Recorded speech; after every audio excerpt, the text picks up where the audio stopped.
डर की Dastak YouTube channel पर आपका स्वागत है। भूत, प्रेत, पिशाच और शैतानों की रोमांचक कहानियां आपको इस चैनल पर सुनने को मिलती हैं।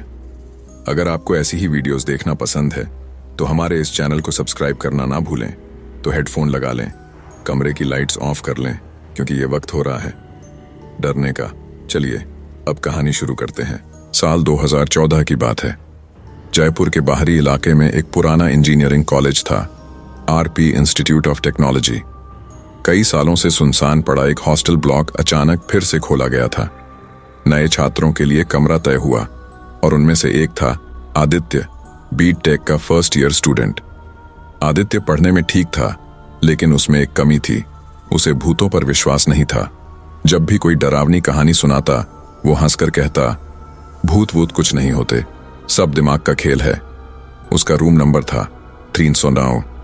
लोग कहते थे इस कमरे में कभी एक छात्र की मौत हुई थी, पर कॉलेज ने उस बात को अफवाह कहकर दबा दिया था। पहली रात सब कुछ सामान्य था। कमरा थोड़ा अंधेरा था, खिड़कियां जंग लगी हुई और दीवारों पर पुरानी नमी की बदबू थी। रूममेट नहीं था, क्योंकि 309 को कोई लेना नहीं चाहता था। आदित्य ने अकेले रहना ही ठीक समझा।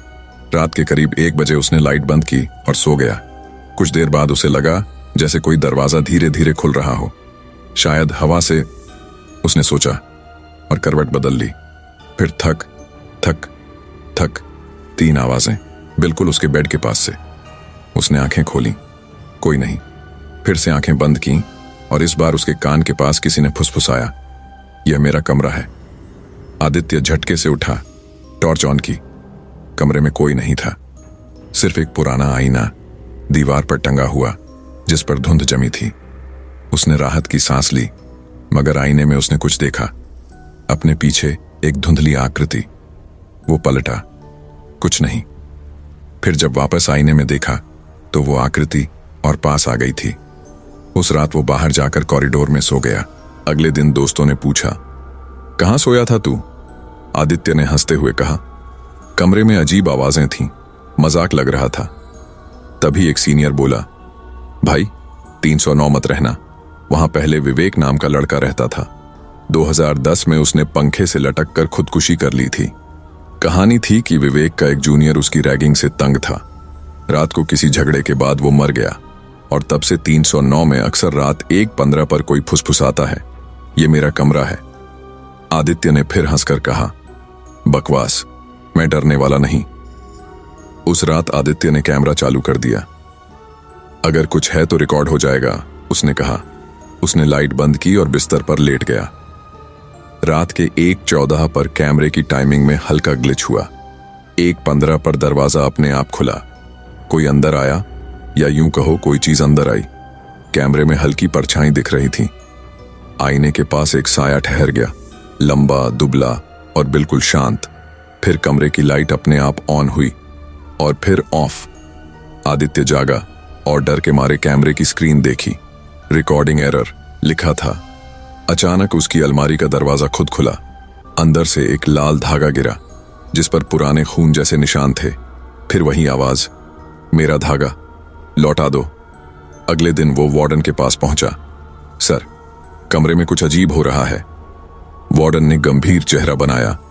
बेटा, वो कमरा पहले बंद था, लेकिन कॉलेज मैनेजमेंट ने जबरदस्ती खुलवाया। फिर उसने धीमी आवाज में कहा, विवेक की मौत के बाद वहां लाल धागे से एक ताबीज लटकाया गया था। कहां जाता है वो उसके प्रेत को बांधता था। आदित्य कांप गया। वो धागा तो गिरा था। वार्डन ने कहा, फिर से मत जाना। उस कमरे में जो भी अकेला रहता है वो पागल हो जाता है या गायब। आदित्य ने तय किया कि अब उसे सच्चाई जाननी ही होगी। रात के ठीक 1 बजे उसने कैमरा दोबारा चालू किया और रिकॉर्डिंग शुरू की। आईने के पास उसने वो लाल धागा रख दिया। 1:10, 1:13, 1:15। दरवाजा अपने आप खुला। आईने में हल्की धुंध छाई और धीरे धीरे एक चेहरा उभरने लगा।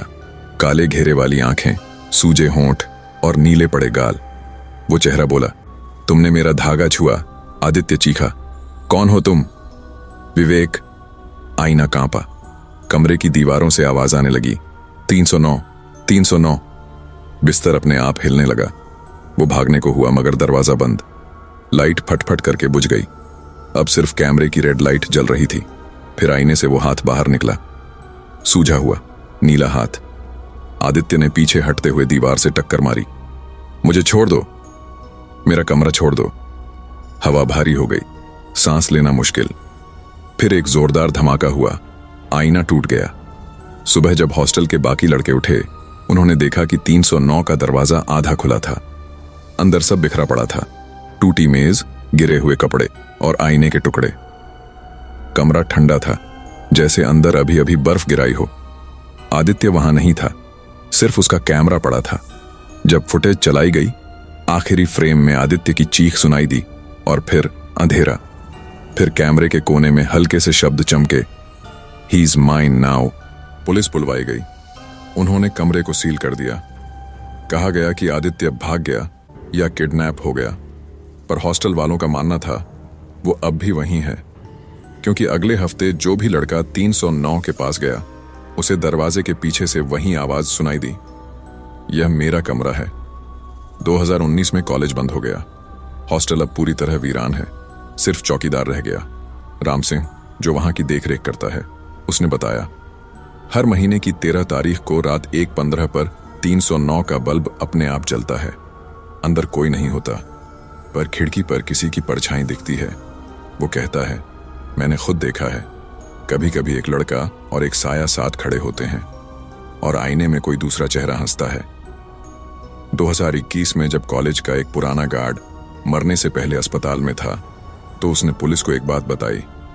जिस रात विवेक ने आत्महत्या की थी, वो अकेला नहीं था, कोई और उसके साथ कमरे में था और वो आज तक लौटा नहीं। लोग कहते हैं वो कोई और अब भी वहां है, हर नए छात्र के आने का इंतजार करता है। रात 1:15 पर जब आईने पर धुंध जमने लगती है, अगर कभी कोई हॉस्टल में ठहरे और दरवाजे पर 3 बार ठक ठक की आवाज आए, तो जवाब मत देना, क्योंकि वो विवेक नहीं होगा, वो 309 का मालिक होगा।